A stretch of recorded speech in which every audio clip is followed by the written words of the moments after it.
भाद्र पूर्णिमा की तिथि बहुत ही पुण्यमयी और महिमामय तिथि है। इस भाद्र पूर्णिमा के निमित्त हमें निश्चित अपने परम कल्याण और उन्नति के लिए एवं दूसरों के परम कल्याण और उन्नति के लिए निश्चित हमें कुछ न कुछ करना चाहिए। भाद्र पूर्णिमा की जितनी भी महिमा है उसमें सर्वोपरि महिमा है कि श्रीमद् भागवतम को हम अपने घर में बसाएं, अपने घर में लाएं। श्रीमद् भागवतम को अपने घर में लाना अर्थात स्वयं भगवान को अपने घर में बसाना है। और साथ में अगर हमारे घर में पहले से श्रीमद् भागवतम है तो इस भागवतम को हम दूसरों को डोनेट करें और दूसरों को श्रीमद् भागवतम लेने के लिए प्रेरित करें और श्रीमद् भागवतम का प्रचार करें। ये भाद्र पूर्णिमा की सभी महिमाओं में सर्वोपरि महिमा है।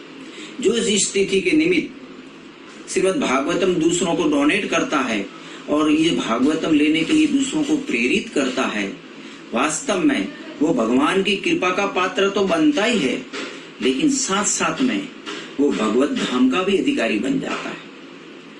हमारा भारतवर्ष वैदिक साहित्यों से परिपूर्ण है और जितने भी वैदिक साहित्य हैं उसमें श्रीमद् भागवतम महाकाव्य का प्रमुख स्थान है।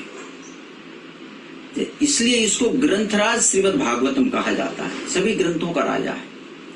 श्रीमद् भागवतम में स्वयं भगवान के साहित्य अवतार वेद व्यास जी कहते हैं, निगम कल्पतरु गलितम फलम सुख मुखाद अमृत द्रव्य संयुतम पिबत भागवतम रसमालयम मुहुरहो रसिका भूवि भाविका। जितना भी हमारा वैदिक साहित्य रूपी ये कल्प वृक्ष है, श्रीमद् भागवतम उसका परिपक्व फल है। और सुखदेव गोस्वामी के मुख से निश्रित होने के कारण, उनके छूने के कारण ये और भी सुस्वादु हो गया है। इसलिए हे रसिकों, हे भाविकों, आप इस भागवत रूपी रस को पियो। ये श्रीमद् भागवतम रस का भंडार है, इसको पियो। पीने के लिए इसलिए कह रहे हैं कि इसमें न गुठली है न छिलका है, ये ऐसा फल का रस है। श्रीमद् भागवतम में ही कहा गया है कि प्रोजित धर्म केतवो अत्र, जो कौतिक धर्म है उसको पहले ही श्रीमद् भागवत में अस्वीकृत कर दिया गया है। और भागवत के लिए कहा गया शिवदम त्रेतापो उन्मूलनम। ये शिवदम मतलब हमारा मंगल करने वाला है, हमारा शुभ करने वाला है श्रीमद् भागवतम। और हम सभी इस जगत में त्रिताप से पीड़ित हैं, तो श्रीमद् भागवतम हमें तीन तापों से मुक्त कर देता है, हमारे तीन तापों को मूल से नष्ट कर देता है। जब परीक्षित महाराज सुखदेव गोस्वामी जी श्रीमद् भागवतम का श्रवण कर रहे थे तो उसमें उनके पास 7 दिन थे, उसमें 4 दिन बीत चुके थे, फिर भी अनवरत महाराज परीक्षित इसका श्रवण करने के लिए, इसका रसपान करने के लिए सुखदेव गोस्वामी को प्रेरित करते रहे और जिज्ञासा करते रहे। तब 4 दिन बीतने के बाद सुखदेव गोस्वामी ने कहा कि 4 दिन बीत चुके हैं, आपने न कुछ खाया है न कुछ पिया है, कम से कम आप कुछ पी तो लो। तब महाराज परीक्षित कहते हैं कि प्यास से एक समय था कि मैं प्यास से इतना उद्विग्न और व्याकुल हो चुका था, कुछ समय की प्यास से, कि मैंने उस प्यास से विह्वल होकर एक ब्राह्मण के, एक ऋषि के गले में मृत सर्प डालने का बहुत बड़ा अपराध कर दिया। मैं प्यास से इतना उद्विग्न हो चुका था, लेकिन अब 4 दिन बीत चुके हैं, न तो मुझे भूख सता रही है और न ही मुझे प्यास सता रही है। क्यों? क्योंकि आपके मुख कमल से जो भागवत अमृत छू रहा है उसको मैं पी रहा हूं, जिसके कारण मुझे इस जगत के भूख और प्यास नहीं सता रहे। इसका अर्थ है भागवत रूपी अमृत का पान करने से हम संसार के जो हमें उद्विग्न करने वाले, हमको पीड़ित करने वाले जो त्रिताप हैं, उससे हम मुक्त हो जाते हैं। ये श्रीमद् भागवतम इतना महान ग्रंथ है, दिव्य ग्रंथ है। ये ग्रंथ ही नहीं है, ये भगवान का साहित्य अवतार है।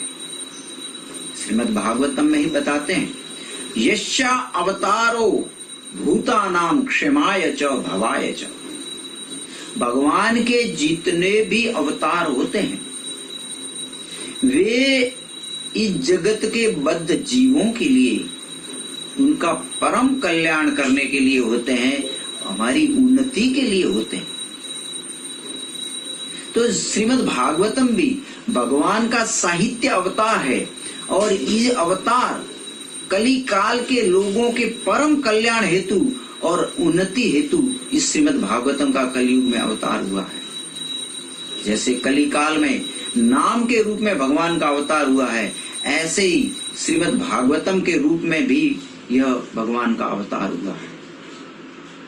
इसलिए प्रत्येक भक्त को तो अपने घर में श्रीमद् भागवतम रखना चाहिए और साथ साथ में इस पुण्य महिमा में तिथि भद्र पूर्णिमा के निमित्त हमें श्रीमद् भागवतम का दान भी करना चाहिए और इसके साथ साथ अन्य लोगों को इस भागवतम को लेने के लिए प्रेरित करना चाहिए और श्रीमद् भागवत का प्रचार करना चाहिए। जो व्यक्ति इस तिथि निमित्त ये कार्य करता है वह भगवान की कृपा का पात्र बन जाता है और भगवत धाम का अधिकारी बन जाता है। और इस जगत में रहते हुए जो श्रीमद् भागवतम का पठन पाठन करता है वह व्यक्ति संसार के त्रिताप से मुक्त हो जाता है। जैसे ये संसार को दावानल कहा गया है। जैसे जंगल में आग लगती है और सभी पशु पंछी उस आग के ताप से पीड़ित हो जाते हैं, उसमें झुलस रहे होते हैं, लेकिन एक हाथी उसी जंगल में कोई सरोवर है या नदी है उसमें जाकर बैठ जाता है, तो वो उस वन की अग्नि के ताप से मुक्त रहता है, बल्कि वो शीतलता का अनुभव करता है। ऐसे इस त्रिताप में जगत में भी जो श्रीमद् भागवतम का अध्ययन करता है, श्रीमद् भागवतम को अपने घर में बसा लेता है, उसका पठन पाठन करता है, तो संसार के त्रितापों से वह मुक्त हो जाता है, मुक्त रहता है। तो इस जगत में रहते हुए हमें ये लाभ प्राप्त होता है और इस जगत से छूटने के बाद तो निश्चित हमें भगवान का धाम प्राप्त होता है, जो इस मनुष्य जीवन का उद्देश्य है। ये श्रीमद् भागवतम ऐसा ग्रंथराज है जो हमें डायरेक्ट भगवान के चरण कमल में प्रेम को प्रदान करता है, भगवान के चरण कमलों की भक्ति हमको प्रदान करता है। इसलिए श्रीमद् भागवतम हमारे जीवन के लिए बहुत जरूरी है, बहुत आवश्यक है। तो इस पुण्यमय तिथि के निमित्त आप श्रीमद् भागवतम को अपने घर में बसाइए, दूसरों को दान कीजिए और दूसरों को भी लेने के लिए प्रेरित कीजिए और इसका प्रचार कीजिए और भगवान के कृपा का पात्र बनिए। इस पुण्यमय तिथि का भी कृपा प्राप्त कीजिए और अपने आप को सुरक्षित कीजिए। हरे कृष्णा कृष्णा कृष्णा हरे हरे, हरे राम राम राम हरे हरे। ग्रंथराज श्रीमद् भागवतम की जय। भाद्र पूर्णिमा महापुण्य तिथि की जय।